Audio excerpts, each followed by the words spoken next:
ගරු ප්‍රශ්නායකතුමා ගරු කතානායකතුමානි ඔබතුමාගෙනුත් මම බොහොම ගෞරවයෙන් ඉල්ලීමක් කරනවා පුංචි කාරණා දෙකක් මට ඉදිරිපත් කරන්න අවස්ථාව ලබා දෙන්න. විශේෂයෙන්ම අරුණ ජයසේකර මැතිතුමා පිළිබඳව පුද්ගලික ප්‍රශ්න අපිට නැහැ. ඇත්ත වශයෙන්ම එතුමා අද වෙන විට වැඩ බලන ආරක්ෂක අමාත්‍යවරයා.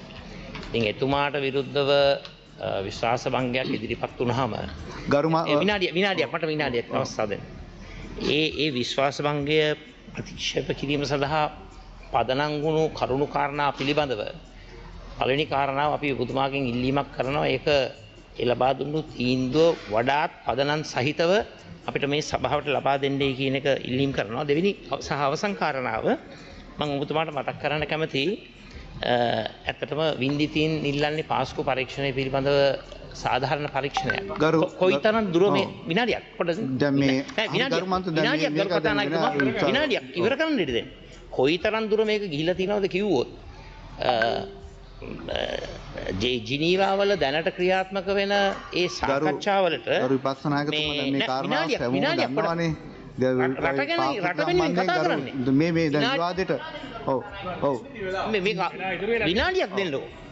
දැන් විශේෂයෙන්ම මම මේ ඔබතුමාගේ අවධානය යොමු කරන්නේ විහඟ තේජාන් කියන දරුවා ශැංග්‍රීලා එකේ ජීවිතය හිමි වුණා. ඔහුගේ පියා සුරාජ් නිලංග Zoom තාක්ෂණය ඔස්සේ ඒ ජිනීවා සාකච්ඡාවත් එක්ක සම්බන්ධ වෙලා ඔහු ඉදිරිපත් කරනවා ඔහු කිසිසේත්ම සෑහීමට පත් වෙන්නේ නැහැ කියලා මේ කෙරෙන පරීක්ෂණ ක්‍රියාවලිය පිළිබඳව. ඉතින් මම මේ ඔබතුමාට පෙන්වන්න හදන්නේ එහෙම දෙයක් සිදු වෙනකොට ඒක රටට හොඳද? ඒක හොඳ නෑ. ඒ නිසා ඔබතුමන්ලා පියවරක් ගන්නට ඕන ඒ වින්දිතින්ට ඒ විශ්වාසය ඒ ක්‍රෙඩිබිලිටි එක ඒක ලබා දෙන්න විවාදයේ සම්බන්ධයෙන් දැන් මේ ඩයලොග් එකෙන් දෙන්න මේ කාරණාවදී අපි සාකච්ඡාවක් දැන් ගරු ගායන්ත මන්ත්‍රීතුමා එතනින් කරුණාතිලක මන්ත්‍රීතුමා එතනින් ගත්තාම අපේ මද්දුම් බණ්ඩාර මන්ත්‍රීතුමා එදා බිස්නස් කමිටුවේ හිටියනේ. අපි එකඟතාවයටපත් වුණා. හවස මේ සාකච්ඡාව එයින් එකට අනුව වැඩ කටයුතු කරමු. ගරු වාචික නෑ දැන් මේ සාකච්ඡාව මම දැන් 12ට ඔබතුමා මම හම්බ වෙනවා කියලා තිබ්බනේ. ඔව් 12ට සාකච්ඡා වුණාට පස්සේ අපි දෙමු. ඊට පස්සේ ඉදිරියට දැන් ඒ කාරණාව ගැන කතා කරන් තමා කරු විපක්ෂ නායකතුමා ඊට පස්සේ මම දීර්ඝ වාර්තාවක් ඔබ හිතද ඉදිරිපත් කරනවා. දැන් ඔබතුමාට මම විනාඩි කමාරක් ලබා දුන්නා. විනාඩි දෙකම ඉවරයි. තප්පර පහක්. ඔව්. හලෝ.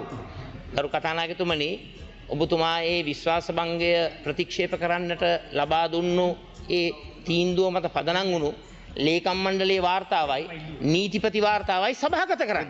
සභාගත කරන්නේ වාර්තාව. මේ කාරණාව මට ලබා දෙන වාර්තා සම්බන්ධයෙන් මට පෞද්ගලික ලබා දුන්න වාර්තාවක් නේ. ඒක පරිශීලනය කළා තමයි දුන්නේ. ඒ සම්බන්ධයෙන් නෑ ගරු කරුණාතිලක මන්ත්‍රීතුමා පැහැදිලිවම දැන් ඔබතුමා හම් වෙන්නකො කණ්ඩායමත් එක්කම වාචික පිළිතුරු අපේක්ෂා කරන දැන් එදා කිව්වට පස්සේ ගරු දායසිරි මන්ත්‍රීතුමා අගහරුවාදා ඉන්නකෝ මේ අහගන්න.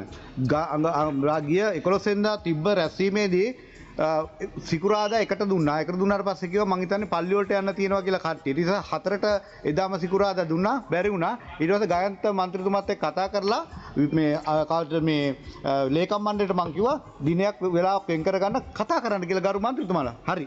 අපි දැන් මේ කාරණා ඉදිරියමු. ගරු. දැන් මේ නෑ මේ දැන් මේ ඩයලොග් එකක් බෑ. නෑ දැන් නෑ දැන් මේ 12ට දැන් එන්න කියලා කිව්වනේ.